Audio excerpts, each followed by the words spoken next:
Bom dia! Nós iremos falar sobre a investigação de doenças infecciosas epidêmicas. O nosso grupo ele é composto por Ariana Beatriz, Arthur Felipe, Deise Dalan, Denis Fernandes, Érica Farias, Gisele Alves, Jaqueline Oliveira e Monique Matos. Bom, de acordo com os guias para a investigação de surtos ou epidemias, a ocorrência de novos casos de uma doença ou agravo, estando eles sujeitos de prevenção e também de controle através dos serviços públicos de saúde. Ou seja, ele indica que a população está em risco, determinando assim as ações necessárias a ser tomada, que são a consolidação e a análise das informações disponíveis, as conclusões preliminares baseadas nessas informações, a apresentação das conclusões preliminares e a formulação da hipóteses, a definição e coleta das informações necessárias para que a hipótese elas sejam testadas, a reformulação das hipóteses preliminares, caso seja confirmadas, se houver a necessidade de comprovação da nova conjuntura, e a definição e a implementação de medidas preventivas e de controles durante todo o processo. A assistência médica ao paciente. Para que ela seja minimizadas, os eventuais agravos ao indivíduo deve ser ofertada a esse paciente o mais rápido possível. A qualidade da assistência deve-se observar se os casos estão sendo atendidos em unidades de saúde que tenham um potencial de prestar uma assistência adequada mediante o quadro clínico da doença. Bom, a proteção ao indivíduo, ela, nesse caso, no caso que se houver a necessidade, é necessário que medidas de isolamento sejam adotadas, levando em considerações os mecanismos e a forma de transmissão da doença. Por exemplo, se ela é respiratória, se ela é reversa, se ela é entérica ou outras. Bom, sobre a proteção da população, podemos dizer que, após a suspeita do diagnóstico, as medidas de controles coletivas específicas, ações, programas, operações contínuas para cada tipo de doença devem ser adotadas, a fim de que haja a redução da incidência da doença. Roteiro de investigação de casos. Etapa 1. Coleta de dados sobre os casos. Nessa etapa, deve haver a identificação do paciente, ou seja, o nome, idade, sexo, estado civil, profissão, local de trabalho e de residência, como também o ponto de referência. Logo após, deve haver também a anamnese e o exame físico. Neles devem constar a data de início dos primeiros sintomas da doença, como também a história dela e os antecedentes mórbidos a ela. Também deve haver os antecedentes vacinais e as mudanças de hábitos que esse paciente teve antes do exame físico. Também deve ser colocado a suspeita diagnóstica, ou seja, quando não há dados complementares para afirmar um diagnóstico, deve ser formuladas as principais suspeitas. Dessa forma, visar a possibilidade de definir medidas de controle preliminares e solicitar também exames laboratoriais.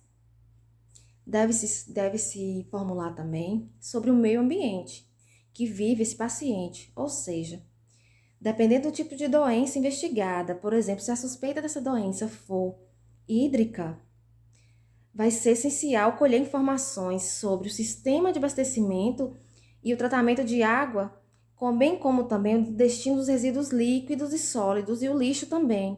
Ou se nesse ambiente há alagamentos, se há chuvas e em outros casos pode também estar envolvidos insetos vetores. E assim saber colher mais informações para formar uma suspeita diagnóstica ou um diagnóstico. Logo após também deve ser feito os exames laboratoriais que devem ser solicitados com vistas ao esclarecimento diagnóstico do paciente, como também as fontes de contaminação, o veículo de transmissão e a pesquisa de vetores conforme cada situação. A etapa 2. Na etapa 2, vai buscar pistas. Essa é a etapa que ela é muito essencial, pois ela vai fazer a investigação epidemiológica, pois ela visa buscar também subsídios que permitirão responder várias questões formuladas. Cabe ao investigador, considerando os dados já coletados nas etapas anteriores, né, onde eles vão estabelecer que outras informações fossem importantes para o esclarecimento do evento, sendo relevante para esse raciocínio de identificar. Bom, as fontes de infecção, como por exemplo, se é da água, se foi de algum alimento, do ambiente insalubre, o período de incubação do agente, os modos de transmissão, como se, por exemplo, se foi por respiratório, se foi sexual, se foi vetorial, a faixa etária, o sexo, a raça e grupos sociais de mais acometidos, né? Qual foi o grupo mais acometido, a presença de outros casos na localidade, a possibilidade de existência de vetores ligados à transmissão da doença, os fatores de risco, a época que ocorreu, a ocupação do indivíduo, a situação de saneamento na área, né, de correspondência dos casos, a fonte de suprimento de água, o destino dos dejetos do lixo, a ocorrência dos casos, outro aspecto relevante das condições de vida na área de procedimento dos casos, potenciais de risco ambientais, né? Por exemplo, os físicos, químicos e biológicos.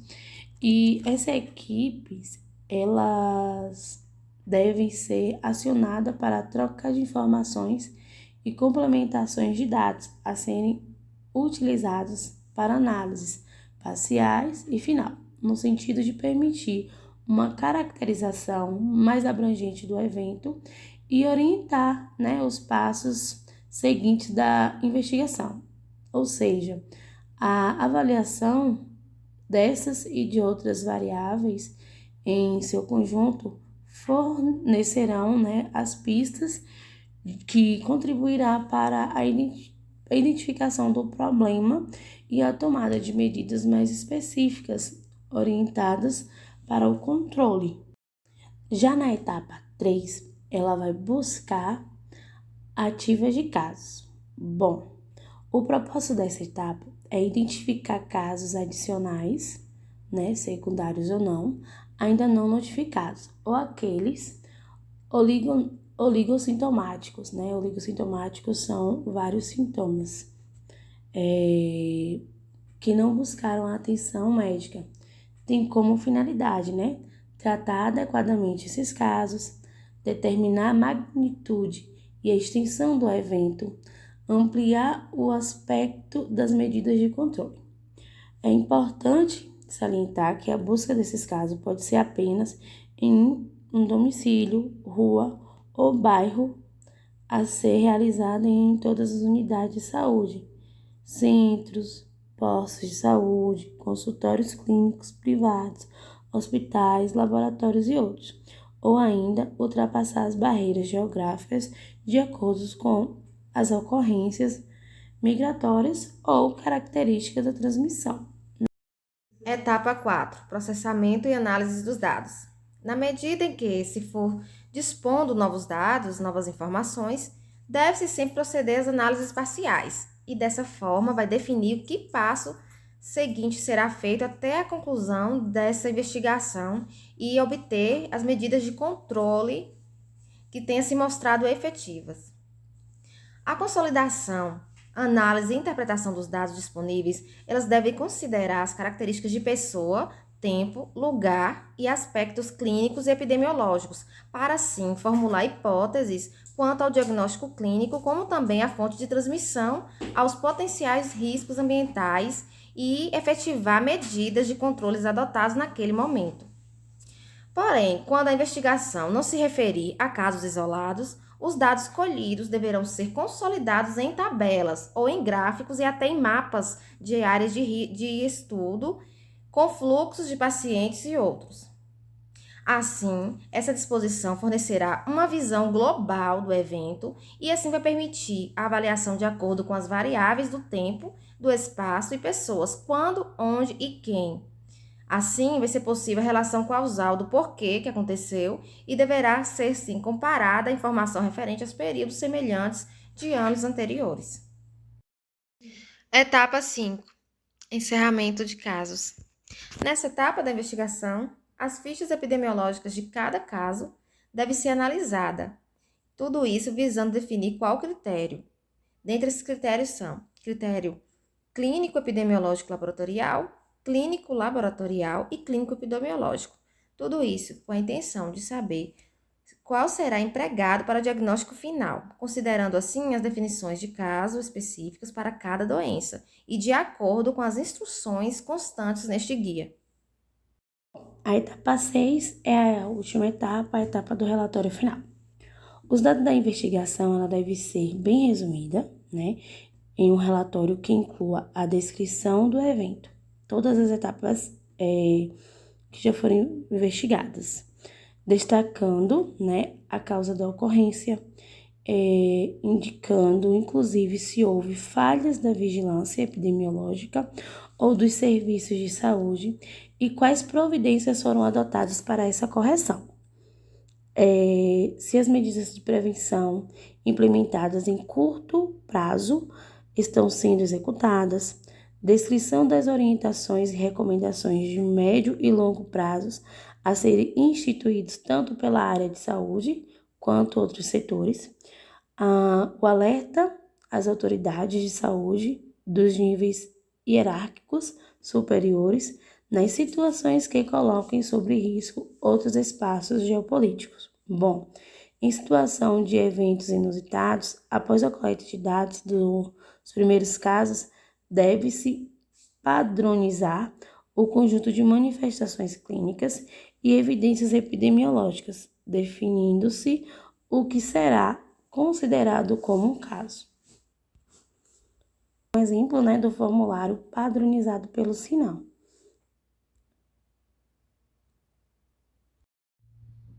Dessa forma, entende-se que o impulsionamento das atividades de promoção de saúde, ele vai reunir a expansão de vigilância, como também a prevenção e controle de problemas de saúde, e que envolvem não somente as doenças transmissíveis, mas como também as doenças de estilo de vida, desordens genéticas, fatores de riscos ambientais e eventos de saúde ocupacional, como também as deficiências crônicas e entre outros. Essa avaliação sistemática dessas condições de saúde exige a disposição de dados pelo Sistema de Vigilância de Saúde Pública e, assim, dada a seriedade dessa emergência e a severidade dela, e como também a sua capacidade de disseminar, a maioria desses problemas, por determinados motivos, vão requerer informações que vão complementar, por conseguinte, os métodos de investigação de forma mais rápida, individuais e também adequadas. Assim, a identificação dos fatores de risco individuais e coletivos, eles vão participar de uma ocorrência de doença da população e sendo a base do desenvolvimento de intervenções que vão ser voltadas para promover a saúde e também prevenir essas doenças.